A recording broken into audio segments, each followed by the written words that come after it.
You guys are just gonna have to deal with the beeping because these guys get in their trucks and then they back up for 45 minutes every morning. So a lot of people, and by a lot I mean like 6 people, have asked me to make more videos about discipline. And that's kind of hard because I'm not like the most disciplined person in the world. But I will say that the Marine Corps does a pretty good job at taking undisciplined people and turning them into much more disciplined people.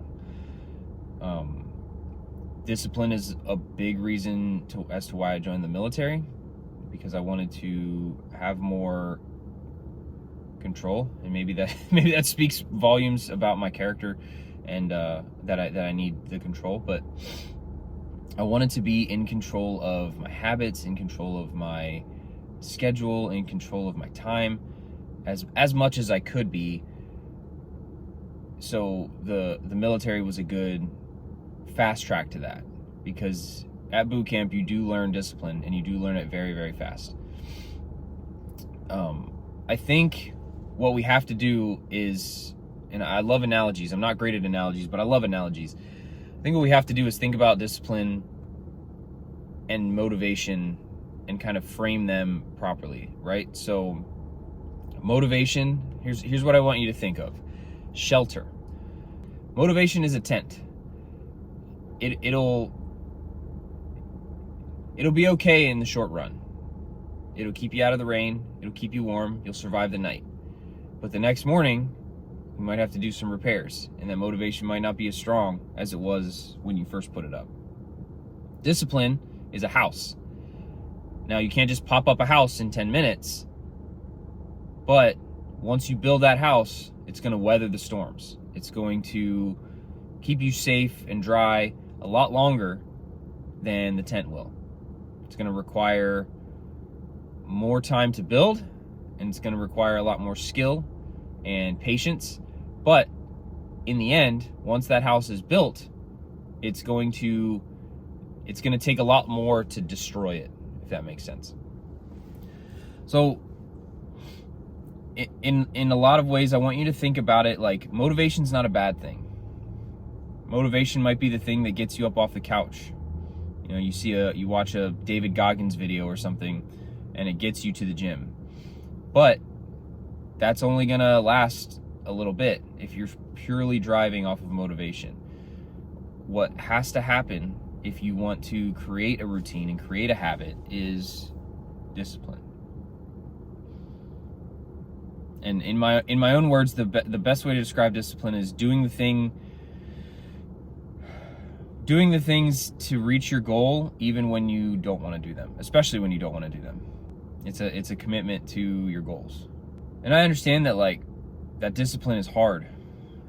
It's not easy, and it's harder for some people than others. Some people the dopamine pathways in their brain just are not nearly as strong, and they haven't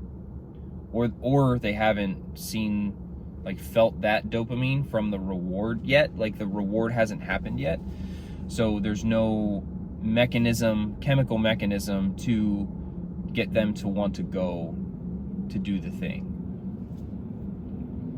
So I understand that. I'm not saying everyone just needs to do the stuff and it'll work. That's not really how life works. It's not black and white. But when it really comes down to it, there's no hacking. It's just like diet and nutrition, fitness. There's no hacking it. Okay. With fitness, there is some hacks, or there are some hacks, but there's no steroids for discipline. You've just got to do it. You've got to set it up. The best way that I can say to help you is if you can fit your steps to your goal into your daily routine and just make it a part of your routine, it's going to make it a lot easier. So for instance, if your goal is to read 5 pages of a book a day, and you want to start reading more, don't just try to set up time randomly in your afternoon to read that book, because there's not always going to be the same triggers every afternoon for you. But you could read a book as part of your nighttime routine. Like build it into, all right, I brush my teeth, I take a shower, I brush my teeth, I read a book. And as you start doing that, it'll just become part of the routine. You build it in. Because you know that I shower and I brush my teeth before bed every single night for the last 20 years. Now I'm just gonna add a 5-minute book read, easy.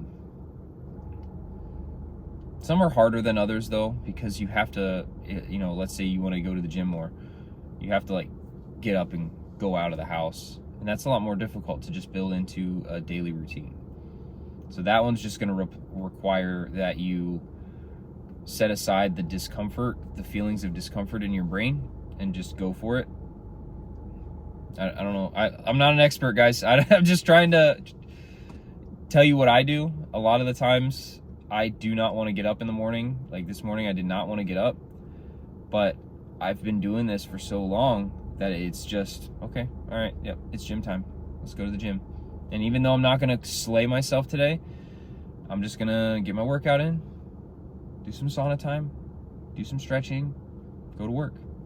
And because I've built that over the last 15 years, built those habits and that house, I built my house. It takes a lot. It takes a lot of life stressors, and it takes a lot of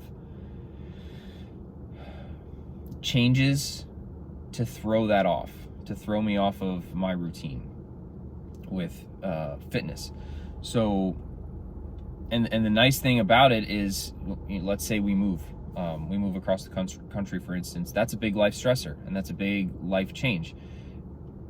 And yes, I don't get up and go to the gym every single morning when we first move to a new place. But I quickly move into the new house, metaphorically, and get right back into it because I've built that house and it comes with me everywhere I go. I just have to adapt it to different environments and different schedules. But other than that, it's pretty easy. So I hope this helped. I want to have a conversation that's real and it doesn't feel filtered or scripted. This is not scripted. I don't really script my videos anymore anyway. But I hope you guys enjoyed the ramblings of a sleepy 34-year-old who doesn't know anything, but I hope it helped.